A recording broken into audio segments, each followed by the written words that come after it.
grow for the rest of their lives. Now on the right, there's one laying down right in the middle of the bushes. That is tan, that's the greater kudu. And then all the way in the back, the red ones with the horns, they are the bongos. So with the bongos, both the males and the females have horns. It's kind of hard to tell the difference between the two. But with the greater kudu, the males will have horns, whereas the females do not. So we can tell that all of the greater kudu that were on the right-hand side, they are all females. Now, as you could tell with the bongos, they were really good at hiding, so they do have the nickname, the ghost of the forest. So we are now leaving the forest, and we are going to be heading into the Safi River. With the Safi River, this is going to be home to some of those more aquatic animals. So we do want to keep a close eye on the water for any bubbles or ripples. Sometimes they like to be hiding underneath.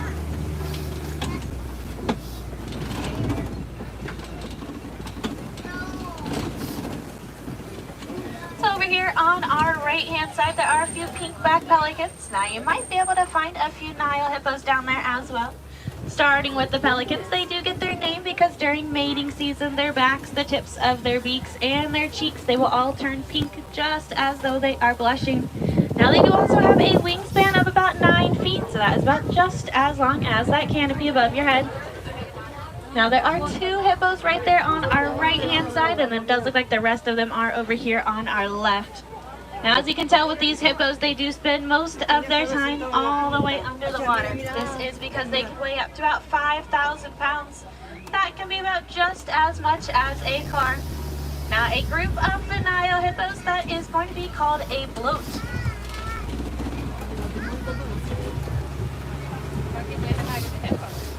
With the hippos, they are all herbivores, so that does mean they only eat plants. So that is going to be quite different to the next animal we see out here. Now that next animal is coming up on our left-hand side, and they are going to be the Nile crocodile.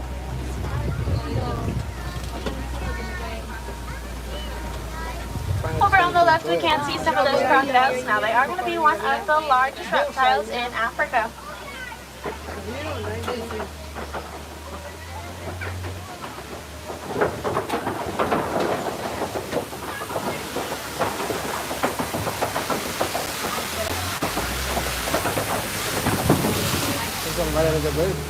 Now those crocodiles are known for their incredible jaw strength, but they're also known to be super gentle with their jaw strength, as whenever they have their young, they'll actually hold the eggs in their mouths to help them hatch.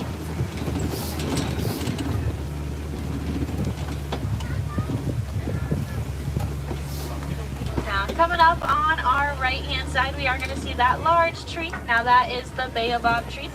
With the baobab tree, it does have 2 nicknames. So that first one is the tree of life, and that second one is the upside down tree. Now it does get the nickname the upside down tree because it looks like it has its roots up in the air. But we are heading into the savanna, so this is the largest and the most open part of the reserve. So because of this, we might be able to see a few herd species as there are safety in numbers. Now we might also be able to see some familiar faces out here. The savanna is home to some of Africa's most famous animals.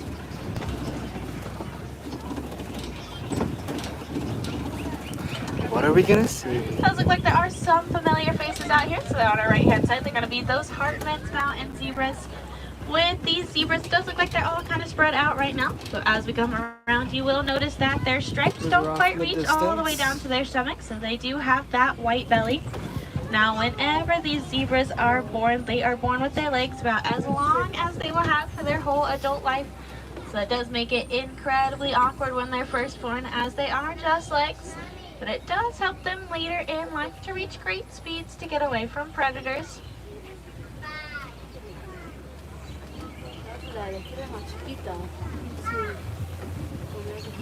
Now over here on our left hand side, we can see that din.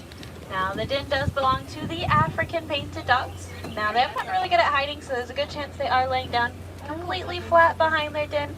But as we come around, if you are able to see them, many will think the African painted dogs are related to the domesticated dog, but they're actually quite different. So one main difference is that they're only going to have 4 toes, whereas the domesticated dog will have 5.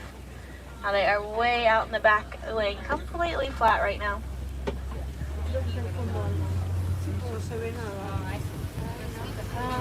here way on back our left, there. there are two animals with horns. So the ones in the back with the curved horns, they are the sable antelopes.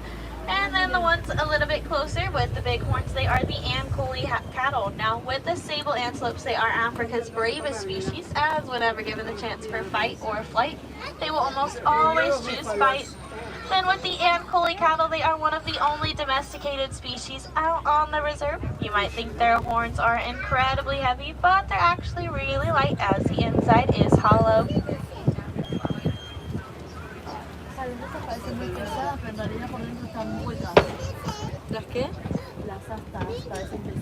Now the two that are over here on our right hand side, these are the elands. Now the elands are Africa's largest antelope species. As you can see, they do look very similar. Well, one is a male, one is a female. That one in the front is going to be the male. You can tell just because he is a little bit larger than that female.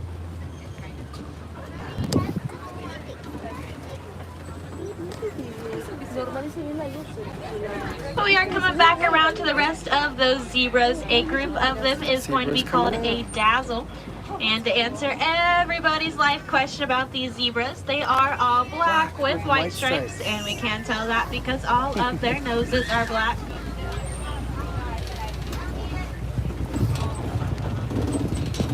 Now the other animal that's out here with the zebras, those are going to be the wildebeest. With the wildebeest, they are one of those herd species I was talking about. The moms and the babies, they can be seen traveling in groups of up to about 1,000, whereas the males will form what is called a bachelor group. Now with the wildebeest, their Afrikaans name is Nu, so that is going to be GNU. That does come from the sound they make, because unlike a cow that moves, the wildebeest will Nu.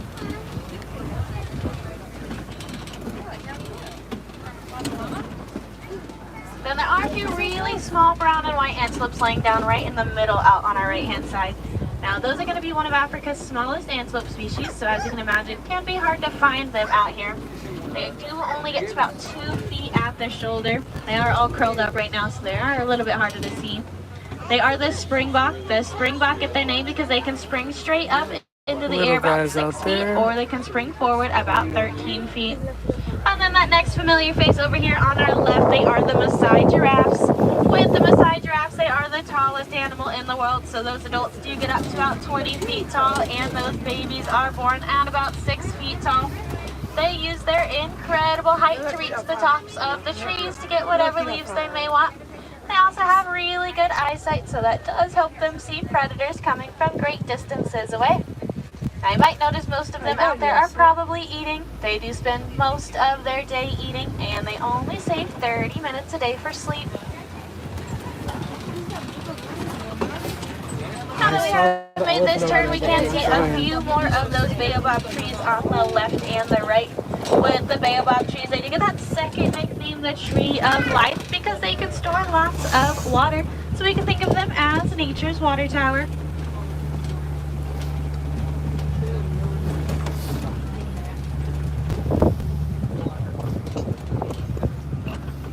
Now it does look like we are coming up to a few of the African elephants. They're going to be over on our left-hand side.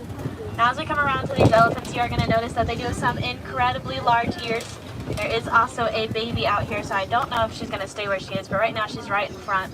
Oh wow. Now their ears can be used to help cool their body off, so anytime they flap their ears, it cools the blood vessels lining their ears, which cools the rest of their body. Now currently the baby is not moving, so we should still be able to see her. She's the one standing right in the front by the water right now. Now the baby elephant, she is looking really small, especially compared to those other ones out here, but I can tell you she's already a few hundred pounds. She does weigh close to 800 or 900 pounds. So because that baby is out here, we can go ahead and assume that these are all of those female elephants. Wow, the whole herd. With the female elephants, they do travel in that group, and they help to protect the younger ones. Look at her little trunk. Now the next animal we're going to see is over on our left hand side. They are the greater flamingos. With the greater flamingos, they are the larger of the flamingo species, but they are the less pink. You might be able to see a few of them are gray. Those are just the younger flamingos, so you can see they're not hatched pink, they're hatched gray. A group of these flamingos is going to be called a flamboyance, and they will use their long necks to be able to reach the bottom of the water to get whatever food they may need.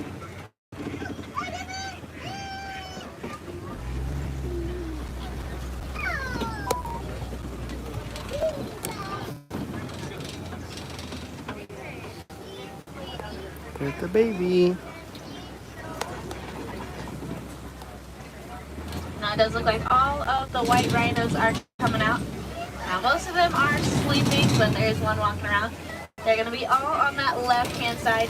Now with the white rhinos, they do travel in groups. Those groups are going to be called a crash. Now you can also see they are by some mud out there. That is the mud wallows. The mud wallows is typically used by the white rhinos. They do like to roll around in that mud. That does help to cool their body off. It also helps prevent them from getting a sunburn. Now as we come around to these rhinos, the difference between a white rhino and a black rhino is not by their color. Both the white and the black rhino are actually the same color. The difference comes from their lips. These white rhinos do have a wide lip, so that comes from the Afrikaans word weit, which means wide.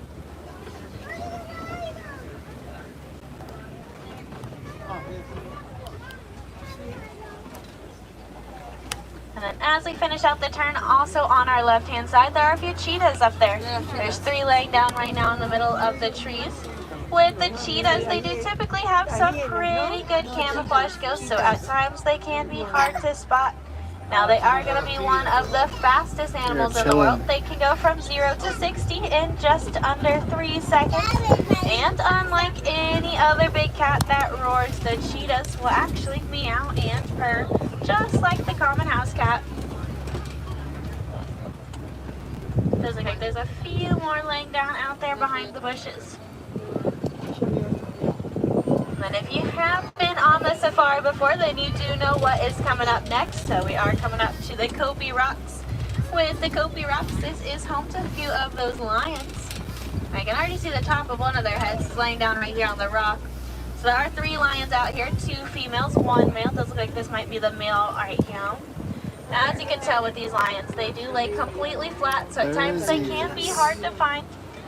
You can see the head and the ear of that male lion sleeping, and then as we go around, hopefully we'll find the females. Now they are really young out here, so that male lion, he doesn't quite have his full mane. He is still working on growing it in. But as you can see, they do spend most of their days sleeping, and they become most active right at dusk and dawn.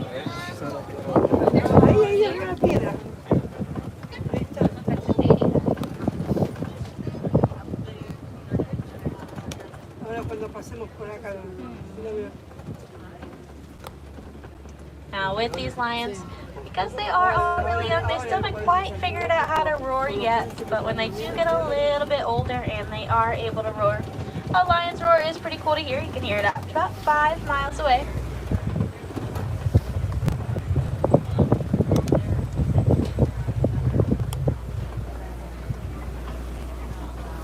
Bye, lions. Now over here on our left-hand side, we are going to see a few warthogs moving around. Does look like all 3 of them are awake. With the warthogs, they are going to be one of the largest burrowing species. So the giant holes that you see, those are the burrows. They do like to back into those burrows. That does leave their razor-sharp tusks out. That way they are not being left vulnerable. Now we do like to call them nature's recyclers because instead of making their own burrows, which they are fully capable of, they will almost always use abandoned burrows. Now over here on our right, this is a water buck. Water bucks get their name because water is a huge part of their diet, and they're almost always seen by some kind of water. Then sometimes we find a few ostriches out here with them. However, it does look like they are all hiding, so we are coming up to a few of those ostrich eggs. Those ostrich eggs are going to be on our right-hand side, right past this tree. With the ostrich eggs, they are going to be some of the largest as well as strongest eggs in the world. A male ostrich can actually stand on top of them and they will not break. And about each of those eggs does weigh about 3 pounds, which is going to be about the same as 2 dozen chicken eggs.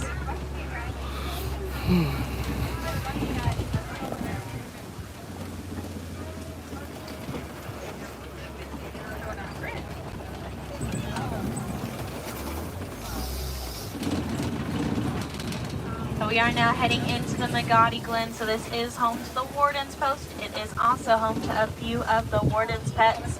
These pets, they are the Nigerian dwarf goats. With these goats, they often get mistaken for being young because of how small they are. But most of them are adults, and this is their full size. Now, goats can also be seen headbutting each other, but that is just another form of communication for them. The same way humans will high five or fist bump. Cutie. And with the goats, they do make great pets for the warden. Now, they do like to help keep the grass mowed. They also provide milk for any dairy products that the warden may need.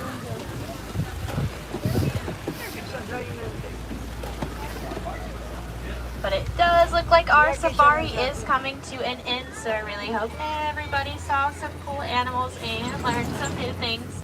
I do recommend, if you enjoyed seeing the goats back there, that you take the train over to Rafiki's Planet Watch. This is where you can go to the affection section and pet some goats along with other livestock animals.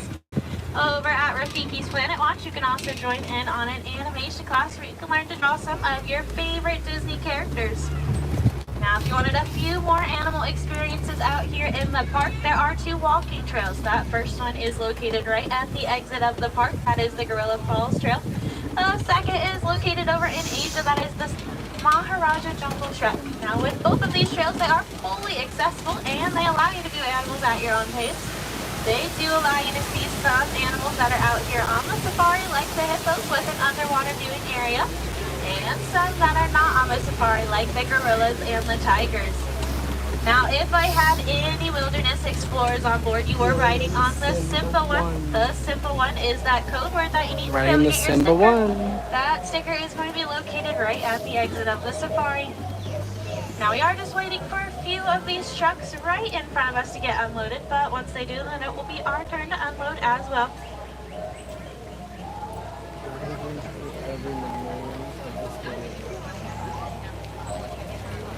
You hear me?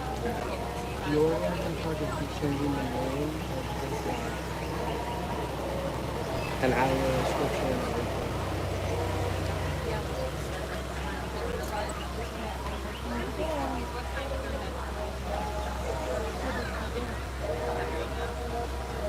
We peaked at like 9. That's fine. I really wanted you to be in. Me too. I would probably copy my title and restart a new line. Just gonna play a new line. But it was It does look like that truck is getting on the move, so that does mean we are coming up to that next Because I stop. had to test So it. instead of Mom saying doesn't goodbye, know to because log that is into her far personal too account sad on her and far phone. too final, I am going to leave you with one last Swahili phrase. Now that phrase is going to be Kwaherini. Kwaherini means to go well, so go well, go wild, and most of all, have fun.